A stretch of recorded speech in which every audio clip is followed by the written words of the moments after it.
are a few of my favourite things. Whenever I'm home alone for dinner, I won't lie, I immediately think of takeaway, particularly pizza. But as I scroll through what's on offer, I'm always disappointed. Yes, Domino's and Pizza Hut both offer vegan options these days, but the level of customization and choice remains pretty poor for the price. And don't even get me started on the lack of sides and dessert options. So with my interest waning, it becomes pretty clear that if I want pizza, I'm going to have to make it myself. And luckily, there's a copycat recipe for my favourite Pizza Hut pan pizza dough that I can easily veganize. If you want something done, do it yourself.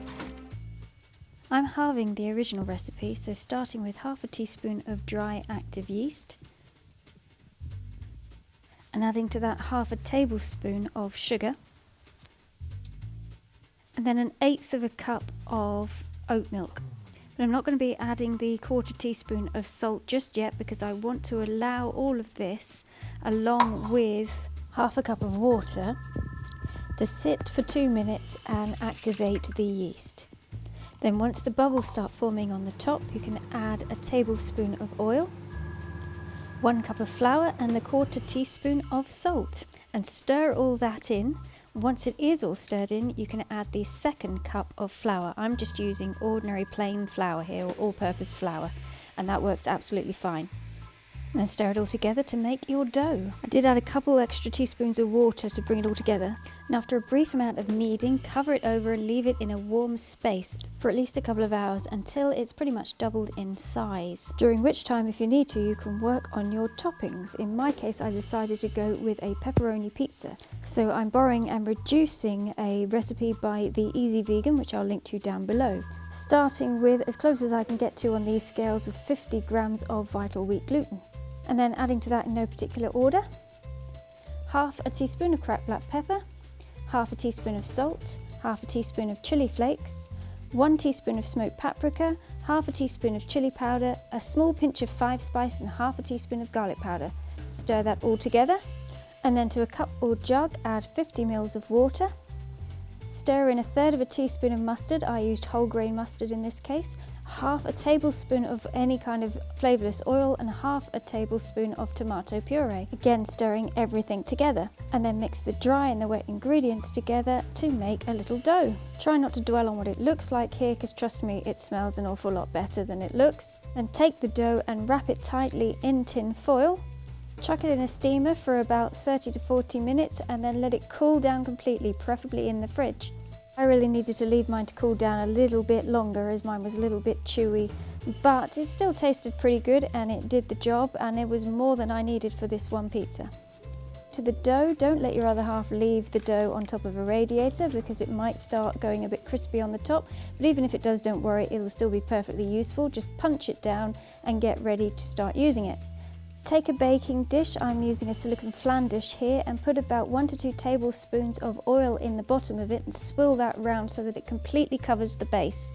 Then just drop your dough into this, no need to roll it out, all you do is use your fingers to press it out to really fill that base up.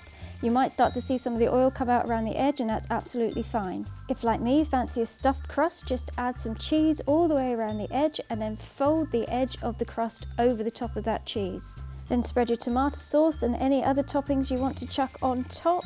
Pop it in a 180-degree oven for about 20 minutes, but just keep an eye on it until the edge starts to look brown and crispy. And then that's it. One deep pan pizza ready to eat. Yes, it takes slightly longer than it would to get it delivered, but it's considerably cheaper and just as tasty in my opinion, so well worth doing if you fancy a pizza and can't find one in the takeaway that you like. Because this is based on the original Pizza Hut pan pizza base, it is literally cooked in oil, which I really like.